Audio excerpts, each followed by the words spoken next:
Welcome to the Thematic Investors podcast, presented in partnership with Vidrio Financial. Vidrio Financial is proud to support the Thematic Investors podcast with host Kieran Cavanna. Unlock the potential of precise and dependable investment data with Vidrio Financial's data management solution. We shoulder the responsibility of your data, from its collection to extraction, transformation, and enrichment. With a track record of monitoring over 2,000 diverse funds and processing millions of data points each month, Vidrio leads the discussion on how investors can harness advanced AI and human expertise to maximize alpha performance and enhance their data accuracy. Discover how Vidrio empowers your data with comprehensive analytics on performance, cash flow, risk, and valuation, all delivered seamlessly through Vidrio's Data Management Hub. By consolidating multiple systems into a single source of truth, Vidrio saves your investment teams valuable operational time, providing actionable insights like never before. Explore more at vidrio.com. Welcome to the Thematic Investors podcast. I'm your host, Kieran Cavanna, the CIO of Old Farm Partners. Our goal is to bring great investors and themes they're working on. Some are under the radar, and we think all are experts in their discipline. It's a great day for us. We're with Gavin Baker. Gavin runs Atreides Management, a Boston-based hedge fund and crossover firm focused on technology investing. Gavin has been a technology investor for more than 2 decades, and today invests both publicly and privately in technology and consumer names globally. Before founding Atreides, Gavin was at Fidelity. We ran the Fidelity OTC fund. He's a native Histonian, and we welcome him here. Thank you, Kieran. Super excited to be here. Same here. Very psyched. We could go in a number of directions, Gavin. I know there's a lot going on in technology, but to kick off, I just thought it'd be great if you could give a quick rundown, a short version of how you got to be sitting in the seat. Any way you want to take it would be great.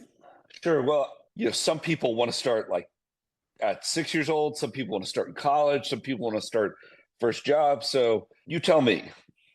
I think kind of what got you sitting here now at this, maybe the short version of maybe not your resume, but also kind of what sparked your interest in technology and why you're doing what you're doing.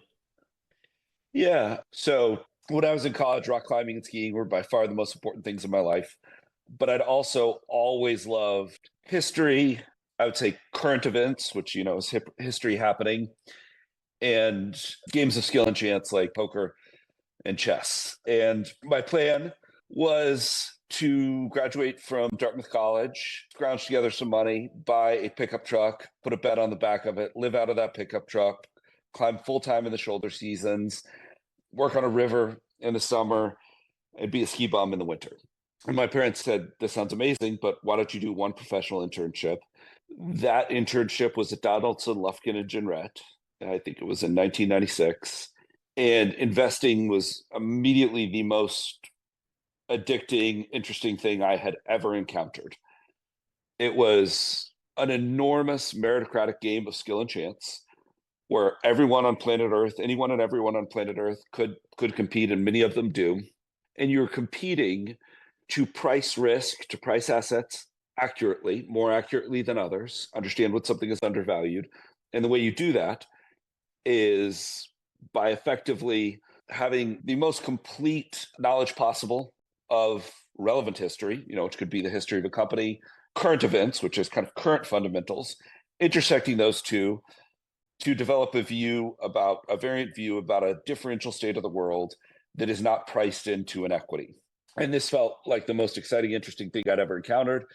So came back to Dartmouth, switched my majors from history and English to history and economics, and really never looked back. As far as, and to this day, I feel so lucky to be an investor. I wake up every Monday so happy that the market is going to open. The first thing I do Saturday and Sunday, really when I wake up, is start checking X for things that are relevant, and almost everything in my X feed is relevant to my job. And then start working, go process emails first thing Saturday and Sunday morning. So I really love it. And then as far as technology, my whole life I've been interested in science fiction, whether it's Dune, whether it's Star Wars, whether it's Star Trek. And technology at some level is about making science fiction a reality. And so technology investing was a way to combine two of my great passions, and I feel so lucky to be able to do it every day. And I think your parents would like a service announcement that they're very happy you took this route rather than rock climber, ski bum at this point. Well done. Thank you. It really, I want to get into the kind of the sci-fi stuff a little bit later, because I'm obviously the name of your firm, you named it before the movie came out, or the second movie came out, obviously in a book, Dune, but First and second. The one with David Lynch as the director. That was a long Oh, absolutely. Yeah. That was a long, but very underrated. Great movie. I like it. Movie. What I'd love to do is, obviously the topic of the day is AI. And I can't think of anybody else that I know you're coming this from a financial perspective, but I do think you have just such a strong engineering and hardware background. And so many tech investors really are software driven. And you are both, very much so. Could you just tell us where we are and where we're going at this minute? Well, first of all, I think this is a moment to have a lot of humility about predicting the future. If you had asked many of the world, so if we're going to say ChatGPT was like Netscape Navigator, Netscape Navigator, I believe, came out, Netscape Navigator for the internet. ChatGPT is to AI as Netscape Navigator was to the internet. Netscape Navigator came out in late 94, and according to Chase Coleman from Tiger, and I do 100% trust him on the facts, only less than 2% of current internet market cap was founded in the 2 years post Netscape Navigator. So we're still 2 years post really kind of ChatGPT taking the world by storm. And I just think that's a very powerful stat to have in mind. And then just conceptually, if we're in 1996 of the internet era, I don't think Google was founded for another 2 years. Facebook wasn't founded for 5, 6, 7 years. Uber, which is a giant internet company, was almost 15 years away from being founded. So we're very, very early to have any high confidence predictions about the application layer. Point one. Point two, at the beginning of every massive new technology wave, you do want to invest at the picks and shovels layer, at the infrastructure layer. Carlotta Perez wrote about this in her, famous book. I think we're far from a bubble in AI, but it is interesting that generally when you have a profound new world-changing technology, whether it's the internet, whether it's the steam engine, whether it's the car, you do get a bubble. So we'll see if we get a bubble, but we are quantitatively far, far away from a bubble in terms of valuation. But in terms of what's happening right now, so in a letter I wrote in early 2021, I did say the most important thing that had happened in 2020 was ChatGPT 2, GPT-2 had come out, and it was significantly better than the first version of OpenAI's GPT. And the reason it was better is it was trained on 14 times more data with 14 times more compute. I tried to call this the iron law of AI, but the OpenAI's nomenclature, Silicon Valley's nomenclature of scaling laws, obviously won out. They are the true experts. And scaling laws basically say that the quality of an AI algorithm doubles for every 10x increase in the compute data you use to train the algorithm. And we could almost say compute data are time spent training. It turns out that, I'd say one of the more recent discoveries about scaling is if you just train longer using the same data and the same amount of compute, you can make significant advances. And this has led to everything that is happening now in the world of AI. Google wrote this paper called Attention is All You Need. And I think 2018, that described the architecture for the transformer. Google made an enormous error in giving that architecture away to the world, effectively open sourcing it, although that has, I think, benefited the world immensely. And OpenAI was kind of first with GPT, ChatGPT, GPT-3, GPT 3.5, which really blew the world away because it was the first time you had a chatbot that I think, to know most people, could kind of 95% pass the Turing test. And then we saw GPT-4, GPT-5 is around the corner, and we've seen Google, XAI, Meta come out with their own products. And what all those companies are trying to create is artificial general intelligence, which is an artificial intelligence that can reason like a human. And this is a religious debate amongst AI scientists. whether or not the current architecture will get us there. 50% think yes, because of something called emergent properties, which are properties that were surprising and emerge as a result of training a bigger model. So for instance, GPT-4 had a much more robust theory of mind and internal model of the world than GPT 3.5. And those were emergent properties that were not expected. Theory of mind is very important because it's the ability to ascribe an inner emotional state to another being based on something that has happened to them without them telling you what they're feeling. Humans have this naturally, so do a lot of dogs, cats. Like if you have pets, your pets can tell if you're happy, if you're sad, if you're angry. So a lot of mammals have a theory of mind. And then, the model of the world is, hey, if you put this, I don't know what kind of fruit this is, I'm in a hotel, if you put this on this iPhone and take your hand away, what's going to happen? Any 3-year-old can say, oh, the piece of fruit's going to fall off. That was very hard for GPT-3. Now GPT-3 has an internal model of the world. So GPT-4 does. So the people who think AGI is going to come from transformers think that scaling laws will get us there, and that reasoning, there are some signs of reasoning in GPT-4 and comparable models. And they think that we may be 2, 3, 4, 5 years away from AGI. And then once you have AGI, the theory is it's going to rapidly and recursively become smarter than any human, because it will begin teaching itself rather than being trained as an algorithm by humans. And then it will become artificial superintelligence. And then this is why some people are worried about Terminator scenarios, and other people are worried about this, awesome future for humanity where we get to live forever, and we've created effectively a digital deity. And that's where we are. But then from an investment perspective, there's immense implications, because already today GPT-4 can do the job of most, online sales, customer support better than humans. GPT-4 or Gemini or Llama 3, Llama 3.5, whatever they call it, XAI. They can do most, I would say, entry-level white-collar work at a pretty near human level, call centers, things like that. And then very soon, you're going to be able to put these models into robots. And I think humanoid robots, that's going to revolutionize the world of blue-collar work. And they'll even help with FSD, because once you can reason, if you put some transformer elements into any sort of kind of FSD algorithm, they may be very helpful as well. So I think we're at a super exciting time. The world is really going to change fast. I used to be really sad because I felt like I was going to be one of the members of the last generations that didn't live in an age of exploration. Although I'm very convinced that I'm going to be able to die on Mars and, have a glass of Japanese whiskey and watch a blue sunset on Mars. And I do hope I die on Mars. That'd be awesome, just not on impact, as Elon has said. But, going to Mars, that's some exploration, but not really an age of exploration, mostly because I didn't think I was going to live long enough. And I was going to be one of the members of the last generation that didn't have the opportunity or the option to live a radically extended life. And I think because of what's happening with AI, I may have the chance of both, living to be 150 or 200 and, really exploring Mars and the solar system, which would be super cool. Super cool. I'm more scared about emergent properties not expected. That's a new concept to me. Hopefully it doesn't play thermonuclear war someday.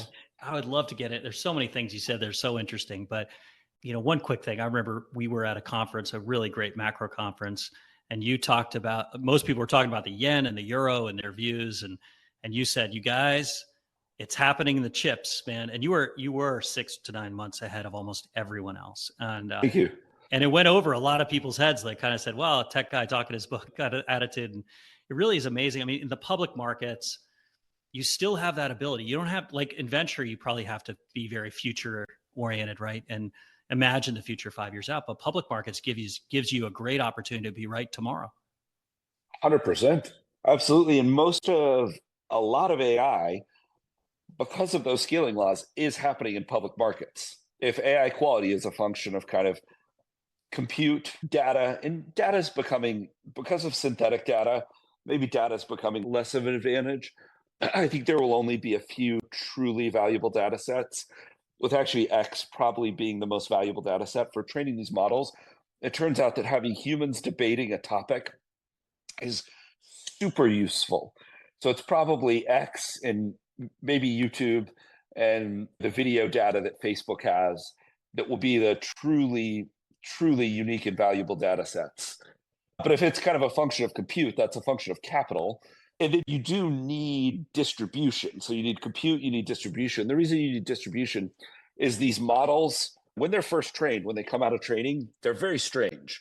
Imagine that a human being had been in a white room by itself for 25 years, just reading the entirety of human created knowledge and books and poems and plays and movies and TV shows for 25 years. Then it walked out of that room and it talked to another human for the first time. It'd be pretty weird.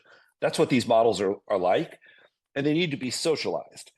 And that happens through fine tuning. And RLHF is, once you fine tune the model, then that's basically pay 10,000 people, generally in a low cost country, to rate answers and improve answers and rewrite answers. And that's one reason, that delve is a word that is associated with these AIs, because in a lot of emerging markets, they speak British, the British kind of form of English rather than the American form of English. And delve is a much more common word in Great Britain than it is in America. And so these AIs are always saying delve. And because of this, the use of delve in scientific papers has gone vertical, which is kind of funny. All these scientists are using AI to write their papers. But anyways, so you fine tune the model with these people, then you put it out into the world, and then you can get even more RLHF by rating the answer. Hey, that's a good answer. That's a bad answer. By definition, if you ask for follow-up, the first answer wasn't good. And then you can kind of take those answers, improve them, see what humans thought was good, and, kind of use that to continuously improve and fine tune the model through RLHF. Maybe something called direct preference optimization is going to emerge as being more important. But having massive internet scale distribution is very important to the success of these models, along with compute, unique data, internet scale distribution. Those are kind of the recipes, I think, for success. How about the data centers themselves? I know you've been on this for a while and you've moved beyond just semiconductors, but you talk about architecture of these data centers, and I know you're looking at all sorts of things, memory, power, everything. Yeah, I do want to talk about how I think most of these models are going to be commodities and most of these startups are zeros at some point. I got that. That's our private markets discussion. I got that coming up. Good, great. Yeah, I've said some of this in other forums, but today GPU is, call it half the size of this iPhone, $40,000, most expensive thing ever created by human beings, biggest markup ever. You take a couple of spoonfuls of sand and turn it into $40,000. It makes the Birkin bag look like nothing. And then these GPUs, the way to think of an AI data center, Jensen calls them AI factories. I think a good analogy is to think of them as restaurants. And the GPU is the head chef. For the head chef to do anything, the food has to be delivered to the restaurant, stored in the restaurant. The sous chef have to prepare it. And then the head chef can do his or her magic. The problem is the GPU, the head chef in these AI data centers, has gotten more than 50 times faster over the last 4 or 5 years. The rest of the data centers only gotten 4 times faster. And in fact, when Blackwell comes out, all those stats are going to be out of date. So because of this, the head chef, the GPU, is doing nothing most of the time, except sucking down power and depreciating. And so this is a major problem. And if you are training an AI model, the number one probably metric I would focus on for any company is just GPU utilization. Because if you're utilizing your GPUs at a higher rate, if your head chef is cooking food faster than your competitors, you're going to have the choice of a better model because you've effectively trained it on more compute, better time to market because you can get it out faster, or lower cost because time is training, and cost and time to train, cost and time to market are kind of the same thing. How do you improve the utilization of GPUs? You have better storage, memory, and networking, because these are the systems that kind of feed the data in and out of the GPU, kind of get the food to and from the chef.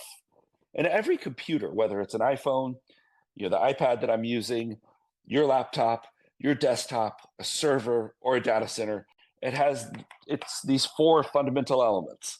Storage, that's always a hard drive or a flash drive, and that's where the data is kept. And then it's moved over networking to memory, which is DRAM. And then it is moved from DRAM over a different kind of networking into the compute. And that's what happens, on my iPhone. if I right here call up X or Bloomberg or whatever, that sequence is happening. Maybe not exactly, because hopefully iOS knows that those are the applications I use the most, and so they're already loaded.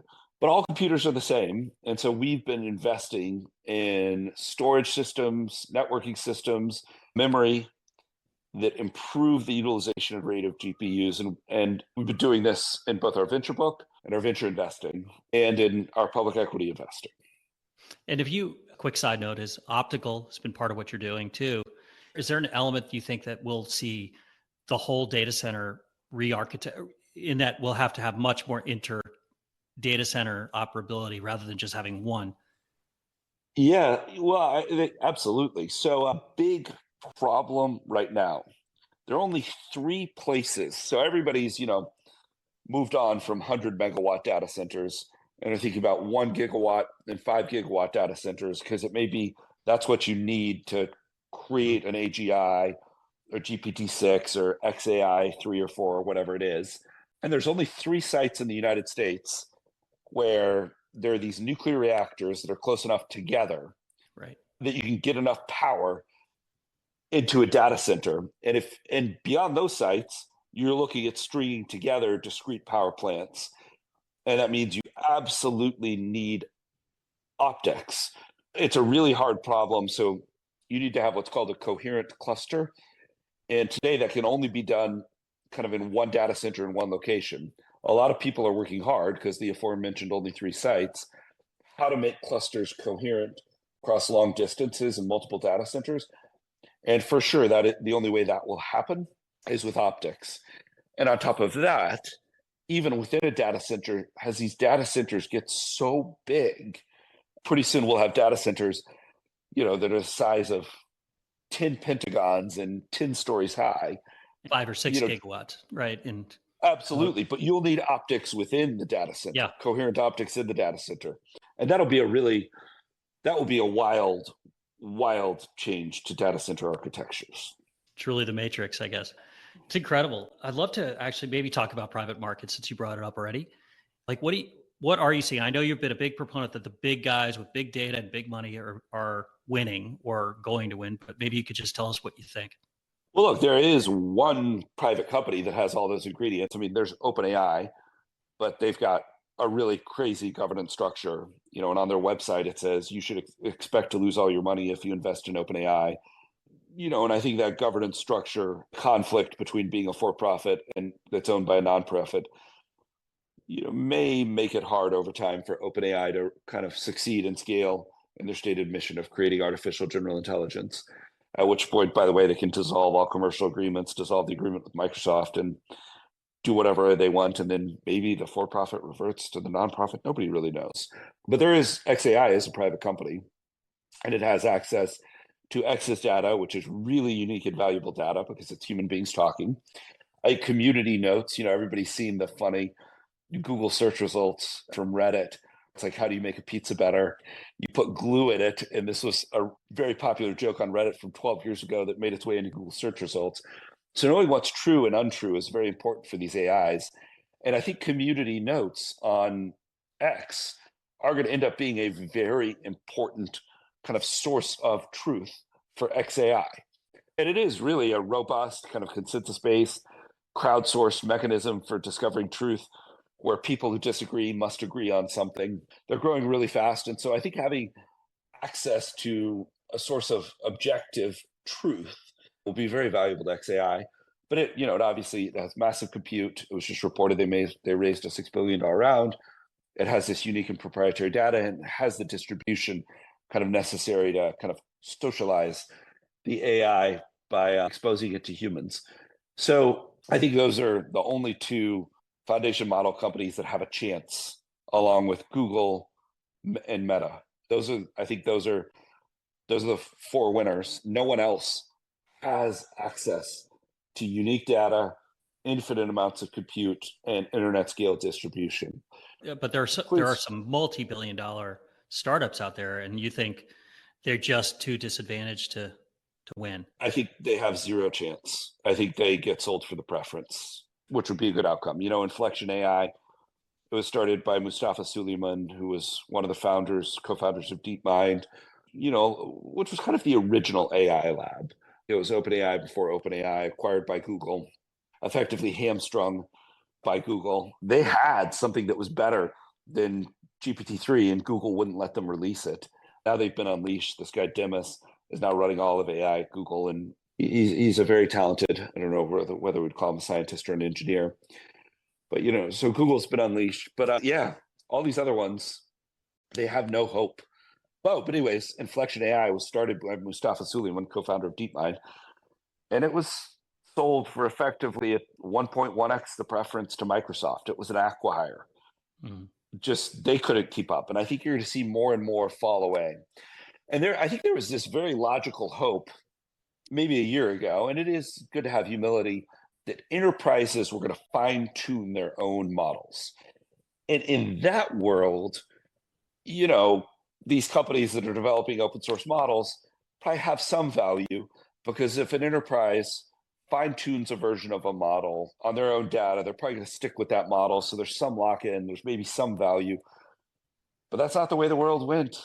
Larger context windows have largely replaced enterprise fine-tuning. In other words, you want to fine-tune a model so it's useful to humans, but you don't need to fine-tune a model so it's useful for American Express versus JP Morgan versus Ford Motor Company. You can just load all the data into a big context window, and that's all you need. And all you need to know that these models outside of those big four labs, XAI, Meta, Google, maybe OpenAI, are commodities. Every AI application is built with a router that just constantly, they can swap in and out any model, anytime, whatever they want. Everybody's APIs are compatible with OpenAI's APIs. So they're all API compatible. You swap these models in and out based on what's cheaper at the moment, based on what's better for your use case. So we're going to have a brutal consolidation period where I think most of these foundation model companies fail, are acquired. And then on the other side of that, you're going to be left with Google, Meta, XAI, maybe some combination of OpenAI and Microsoft. And Microsoft now has, they understand that OpenAI's governance is a problem. So they have their own, that's why they acquired Inflection. They're training their own GPT-4 and GPT-5 class models to reduce that reliance. So I do think Microsoft will be there, maybe OpenAI. And you'll have these five, we'll say, I don't know, 3 of them will succeed in making these AGIs that will become ASIs and hopefully avoid a Terminator future. And, we'll have what my friend Antonio Gracias calls the Star Trek future of abundance. And that would be awesome.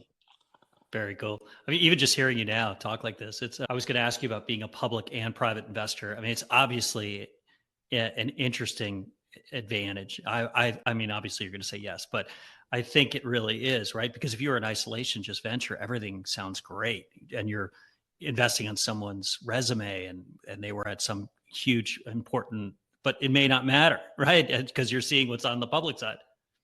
Absolutely. No, I think there are profound advantages for both venture investing and public equity investing for doing both. It is for public equity investing, there is still a lot of disruption happening in private markets. Everyone in the world is trying to replace the GPU. Like there's so much semiconductor innovation, and Jensen, I think, is one of the great privileges of my career. Have been at various points, I was the analyst on NVIDIA. The year 2000, Fidelity owned 15% of it, so I've known Jensen for 25 years. And this is at Fidelity in a different life. I was also, I believe, the largest shareholder of Tesla after Elon, shortly after Tesla went public. And I think Elon, Jensen, and I would actually put Lisa Su in there, I think are the 3 most exceptional CEOs. And so kind of being close to them early, getting to watch them, talk to them, when their companies were still young, was an incredible experience that I'll always be grateful for. But Jensen likes to say, everybody's trying to eat my lunch, but I'm a very fast-moving lunch. So there's all these startups going after the GPU, but almost maybe even more importantly, there's all these startups that we've looked at and are have diligenced and learned from, that are going after those problems of storage, memory, networking, optics, to drive up either GPU utilization, or if someone else succeeds, in creating an ASIC like Google's TPU that you can use to train these models, it'll improve the utilization rate of those too. Basically all the big hyperscalers now, they want their own version of Google TPU. To this day, these models have only been trained on NVIDIA GPUs.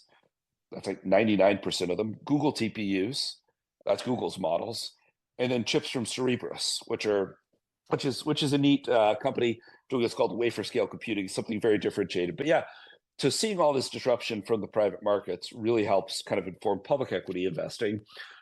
But to your point, having that lens of public equities, understanding how good NVIDIA is, how hard it is to compete with the GPU, what problems need to be solved to kind of help optimize the GPU, I think is profoundly helpful for venture investing, especially in AI. Makes a ton of sense. I mean, it also makes sense. I mean, you don't have to harp on this too long if you don't mind, but I would love to know shorting. I mean, because we're having a lot of disruption and there's going to be a lot of things to short. Yeah, I think there are a lot of companies that may just go away. And, tech is always, I've joked before that, maybe one reason tech multiples have expanded over time is like the mainframe is still thriving. Everybody talks about how the mainframe is going away, but mainframe's doing great for IBM and Broadcom. Tech in the past has kind of been built on top of each layer, and those layers maybe don't go away the way people thought that they would. Right. But I think it may be different with AI. Right. What areas? I mean, like, I know you've said application software could be challenging. I think most application software may just go away. I mean, most application software exists to help human beings do their jobs better. What most of the really successful AI startups that are, going after verticals are doing is they're not software, they're just replacing human labor. And those AI applications, they don't need any application software. So most white collar human worker, whether they know it or not, probably has something like 15 software licenses, or 5 or 7 or 8, however many they are. If you're in sales, you have Salesforce. If you're in customer service, you have Salesforce or ServiceNow or Atlassian, their service desk product. They try and use it for low-end service, or Zendesk. Well, but AIs are doing the customer service. They don't need any of that stuff. So I think a lot of application software may just go away, and it may go away faster than it may be like the flip phone and the BlackBerry after this came out. Sometimes when there's something that's clearly superior and different, it does go away quickly. So a lot of application software may be in trouble, but again, it's important to have a lot of humility, and hey, that's a possibility. But it may also be, they kind of subsume AI before AI replaces it, which is obviously what they're trying to do. They're very aware of this risk. I would say what I just described is a very common belief of most kind of AI startups, that application software is going to go away. But, all the application software companies, they're hiring people from these labs. So they know that that's what the AI companies think, and they're trying hard to integrate AI before they get replaced. So it's important to have a lot of humility about what's going to happen. So strong opinions, lightly held, is something I try to live. And, that's important for investing in general. Michael Steinhardt had a great quote. Investing is about having the courage of your convictions, about finding the right balance between the courage of your convictions and the flexibility to admit when you're wrong. Conviction, flexibility, managing that dichotomy appropriately. Strong opinions, lightly held. I think it lies at the heart of a lot of investing success. I mean, even you, you've been very right on a lot of things, but I remember you thought the metaverse we'd be living 100%, in it by now, right? And 100. Well, to be clear, I don't think I ever gave a time frame. I'm careful to give or if I gave a time frame, same way I gave here for AGI, it was a long time frame. Right. So I think we're still inside my time frame. But for sure, no companies have needed a chief metaverse officer yet. Not yet. So I'm happy to say, I was wrong. Take the loss. No, I'm wrong all the time. We're always wrong. Right. Yeah. Exactly. By the way, I do think that will still happen, and I think it's going to happen on two axes. I just don't think VR headsets are going to be the mechanism. I just think it's too. Even though the Apple headset is amazing, it's too alienating. I just don't think people want to wear a headset, for 6 to 8 hours a day. So I think we need one of two things. We either need BCI, brain computer interface, and that's Neuralink. And Facebook, they did buy company, I think it's called CTRL Labs, that was working on this. And those are kind of, and along with a company called Precision Neuroscience, those are kind of the three main BCI labs. You need a brain computer interface where you can kind of go into the metaverse from your own brain, or you need AR glasses or AR contact lenses. And for either of those to work, we need a few more cycles of Moore's law. I don't know how many, but we need a few more cycles. But I'd say very quietly, those Meta Ray-Ban sunglasses, people love them. You're now having sunglasses that have, or glasses that have more and more functionality built into them. And like many things, like, the Palm Pilot in whatever that was, 2001, it had a ridiculous market cap, bigger than like 5 brand name companies. I can't remember. I think it was bigger than Apple and a couple of other companies combined in 2001. And then obviously the Palm Pilot was this just early. The Google Glass, I think, was kind of what will be the dominant form factor until we have BCI. It was just early. Oh yeah, I mean, right. Four Horsemen, remember those guys? That was RIM and Nokia and others. And yeah, I remember Bill Gates on the Today Show demoing a tablet, right? And they missed. It's so interesting how over time and being at the right time at the right moment. Incidentally, I know you're about to say something, but when you said you were the largest shareholder at Tesla, I remember that at Fidelity. But what I'm interested in actually is what about the innovator, the guy behind Tesla, in that, what did you recognize back then that you saw that could get to $1 trillion market cap today or north of? Yeah. Oh, I don't know if I, or whatever, saw it. It was a $2 billion market cap. I don't know that I had it being a 500x. I think it was the largest kind of active position, but I wouldn't say that I saw a 500x. All I can say, I think it's clear to the world now, how Elon is different. He's the only person who's started 3 startups that are kind of each, worth, over $10 billion now. He has Tesla, he has SpaceX, and XAI was just valued at over 10 billion, but he also has a lot of others. Neuralink is changing the world in really exciting ways, and I'm sure it's going to have a quick trip to over 10 billion if it's not there already. I will just say a privilege of working at a place like Fidelity, getting to see a lot of CEOs. It's like you watch Michael Jordan play basketball a few times. He's clearly different than even all the other professional players. And that's, the way Elon was, and the way, Jensen was to me at, an even earlier point in my career. They're just exceptional in ways you can't put into words. I mean, you hear things that I can't put into words. I think Warren Buffett said the best test of intelligence is, can you explain something really complicated very simply? Jensen and Elon can both make the most complex topics so accessible. They're super grounded in numbers, both when it comes to kind of engineering realities, but business realities. They're just so fluent in the numbers. Incredible command of facts. You do need to be charismatic, and I think they're each very charismatic in their own way. And then I do think something that is a little underappreciated about Elon, and one reason he succeeds, a tragedy of our time, is that many of the world's most smartest people have spent their lives trying to make people like 10 basis points more likely to click on a Google search ad or a Meta ad, because that 10 bips is worth paying somebody $50 million a year. And, so a lot of the smartest engineers have spent their time on those problems. I think what's unique about Elon is all of his companies are organized around a mission is very aspirational and appealing to these great engineers. So Tesla, it was, let's help solve climate change. And I think one could safely argue that Tesla has done more for climate change than every, there's all those silly hypocritical gatherings. There's COP where everybody flies in on their private jets and agrees to some silly accord and they feel good. And, all these silly people are like chaining themselves to paintings and splashing red paint on famous paintings, in the name of climate. They're doing nothing.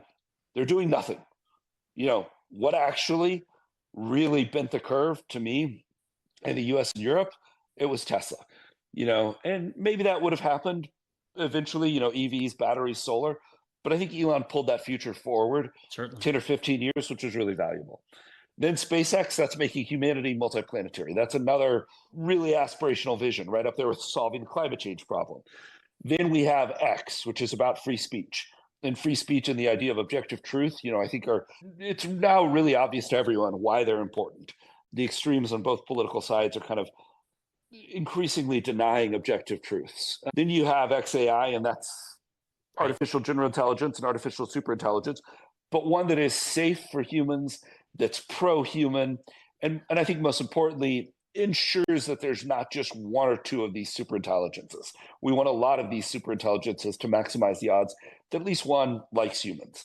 And then you have the Boring Company, and that's about eliminating traffic and making cities green, which walkable city, that's also an aspirational mission. Getting rid of every parking lot and road and putting them underground. I mean, how awesome would it be if every city, there was just greenery where there was streets, and that's good for the environment too. And then you have Neuralink, which is about BCI and letting human beings compete in a world dominated by these artificial superintelligences. Like our minds are exceptional. We run on 30 to 50 watts. One of these AIs that's vaguely competitive with us. I mean, it's like I said, they're going to need gigawatts to compete with the human mind, and it's going to need to be plugged in all the time. We have this little 30 to 50 watt, magical computer in our minds, but we do have a big IO problem. And the thinking behind Neuralink is that if you can expand the IO between the human mind and a machine intelligence, that the combination of that will be additive to these digital ASIs alone.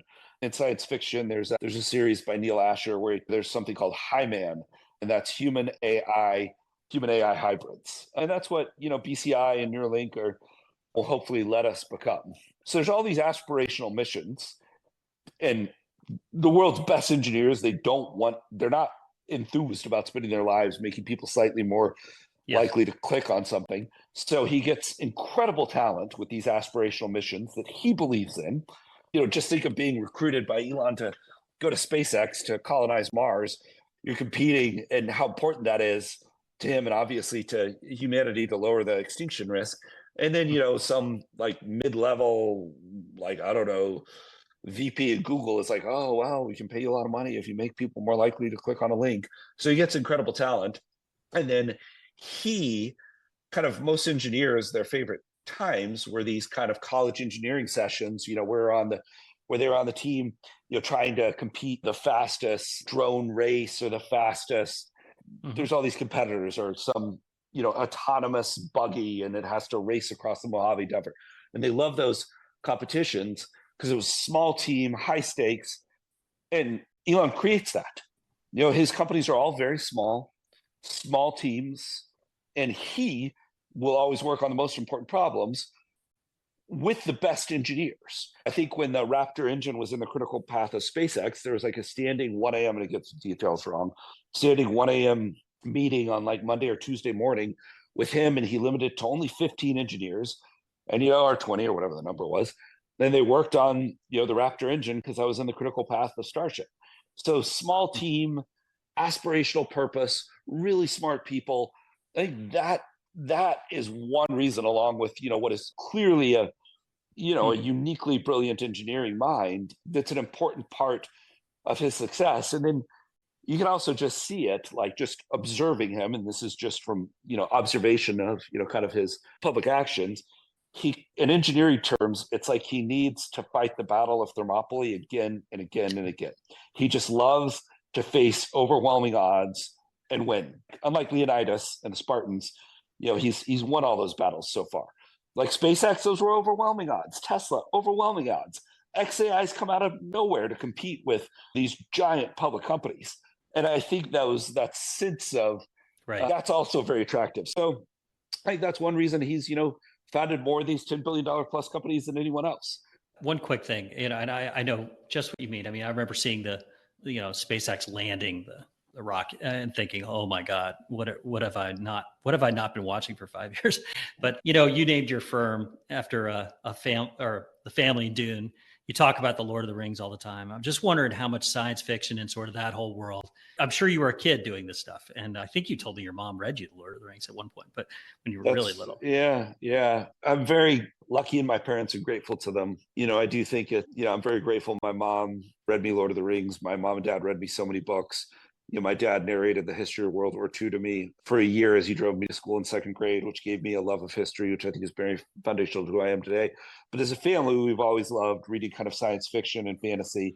If there's a science fiction movie or fantasy movie, we've seen them all multiple times. I'm trying to connect it to being an investor. I mean, I remember. I'm an investor. I just want to say something about my mom and dad because I'm grateful to them, and I am grateful. My mom can always quote Shakespeare, and my mom and dad both always have good sci-fi book recommendations for me. They're retired, so they have a little more time to read than I do. But science fiction and fantasy, I think, are super important for investing, as I do think they help you develop your imagination. And so much, if you go and you look at these inventors, like almost everybody who's inventing stuff in Silicon Valley, they were inspired by science fiction. So not only as an investor does it kind of, I think, open your mind and open your imagination to possibilities that seem impossible at the time and make you more open-minded, which I think is essential to tech investing. But they also really help you relate to these founders. And most of these founders are not into golf. Like, I mean, me, I could care less about golf. I'm a very serious gamer, video game player. So these tech founders care about different things. And I think science fiction, fantasy, video games are an interest for a lot of them. But I think they're so helpful to developing your imagination, which I think is important for investing, but important for lots of things. I remember, maybe I'm just connecting this to the past year. I remember you telling me either it was TSMC or AMD that the upper levels of those companies, these guys are almost magicians. They're doing something so unique. Yeah, the closest, like truly advanced engineering, whether it's what's happening with SpaceX, whether it's training these models, whether it's semiconductors, this is the closest thing to magic in the world today. And for each of these disciplines, it turns out it's pretty cool, whether it's AI, whether it's rockets, whether it's semiconductors. It's like there's only a few hundred people in the world who have both the native intellect and the knowledge base necessary to do it, which is kind of cool at the highest level. So there's only, like kind of so much of humanity is being pushed forward by very few of these people. And, same thing in, biology, medicine, and chemistry. Just a few people who are really exceptional that are kind of moving the ball forward for all of the rest of us. Wow, Gavin, sounds like you got blessed with great parents and great genetics, and that's really applied in the right way in this case. Thank you, Kieran. Yeah, you're great, doing man. You're a winner. This is awesome. Gavin, I really appreciate your time. I think, we just scratched the surface on what you know in this space, but I think it gives a great view on what's going on out there. So I'm thankful myself, so appreciate it very much. Thank you for supporting the Thematic Investors podcast, presented in partnership with Vidrio Financial. Vidrio's data management solution collects, scrubs, and allows investment teams to filter out the data noise, providing you with actionable data intelligence for further visualization around valuation, risk, and portfolio management. If you are an endowment, foundation, pension, sovereign wealth fund, asset manager, OCIO, or family office struggling with your data pipelines, then reach out today and see how Vidrio's data management solution can help by becoming an extension of your investment team. The information covered and hosted represents the views and opinions of the guests and does not necessarily represent the views or opinions of Vidrio Financial and/or our host, Kieran Cavanna. The content has been made available for informational and educational purposes only. The content is not intended to be a substitute for professional investing advice. Always seek the advice of your financial advisor or other qualified financial service provider with any questions you may have regarding investment planning.